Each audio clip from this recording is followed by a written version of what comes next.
This is a Sports Catastrophe production. Hey there, hello, it's Jeff Cutter W. Welcome you to another Sports Catastrophe on this day.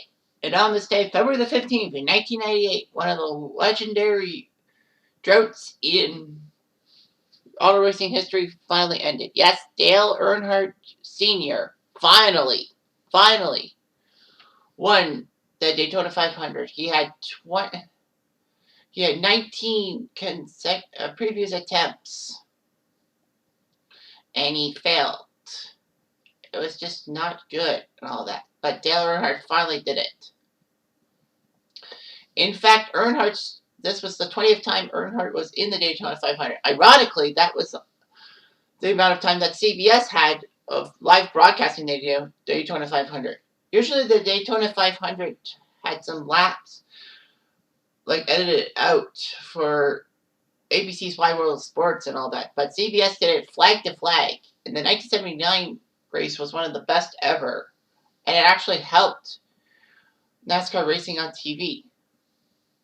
Anyway, Earnhardt Sr. hadn't won since 1996 when it was in Atlanta. There were only 3 cautions, which was amazing that it was such a low thing. They were all for minor incidents. For the first 125 laps were under green, which is unusual in a stock car race, especially when you have to race 200 laps.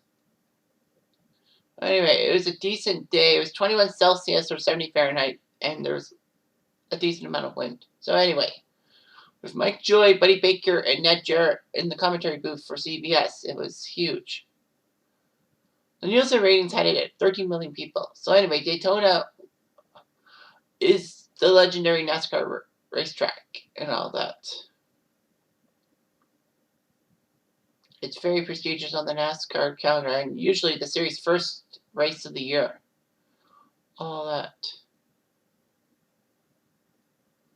So anyway, there was a big pre-race buildup, obviously, because Earnhardt kept on coming close.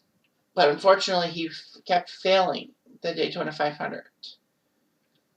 In 1990 and 1993, he had very close shaves for the title. 1990, he was in the lead, but then for some reason, he had a tire puncture and slowed down enough for Derek Cope, of all people, to win. And in 1993,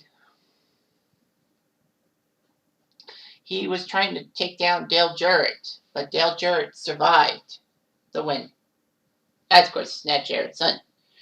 Anyway.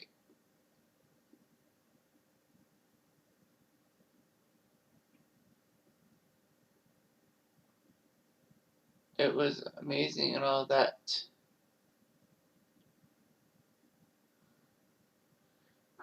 Dan Marino was allowed to wave the green flag to start the race.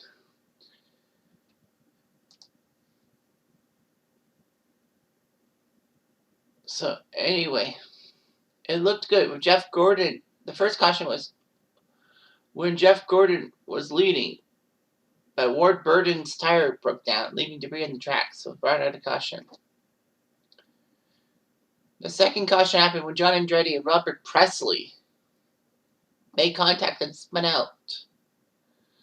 After the pit spots, Earnhardt had the lead. And then came the finish. Dale Earnhardt was leading Bobby Labonte and Jeremy Mayfield and into turn 2. But unfortunately, John Andretti again crashed into Lake Speed.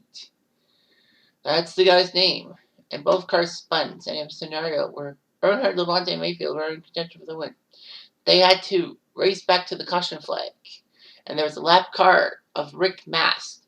So using Rick Mast as a pick, if you will, Earnhardt passed Mast on the outside, meaning that Labonte and Mayfield both lost the draft and couldn't get there. And it was amazing that Earnhardt raced back to the caution flag, which effectively ended the race. Not like today, there'll be like 5 extra laps. But anyway, it was amazing. The race would end under the caution flag.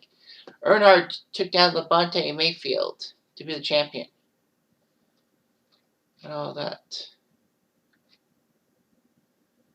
So that was amazing and all that. 18 of the 43 cars got all 200. Did all 200 laps. And all that. Kevin LePage was the last. Was last place at 43rd, 78 laps, not even finishing. The only driver not to race half the course. You know, it's 200 laps.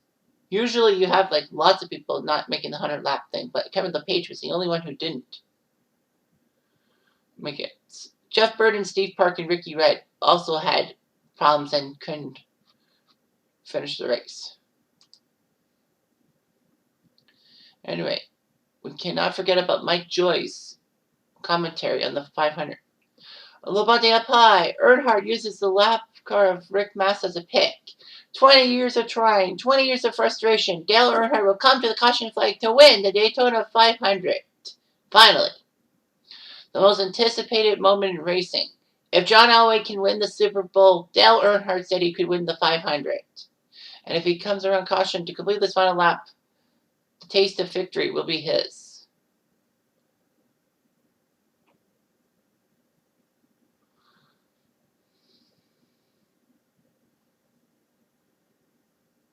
It was just amazing how he freaking did all that. Of course, the euphoria would come to a screeching halt 3 years later when he died on the same course. I'm not really. I hope I don't have to do that on this day. I really don't want to because it just shook me to my core when I heard about it. But you can tell I'm just a little bit shaken. If I was talking about 2 miles on Dale Earnhardt's crash. But anyway, that's all I've got. Anyway, I'm Jeff Diamond. I do.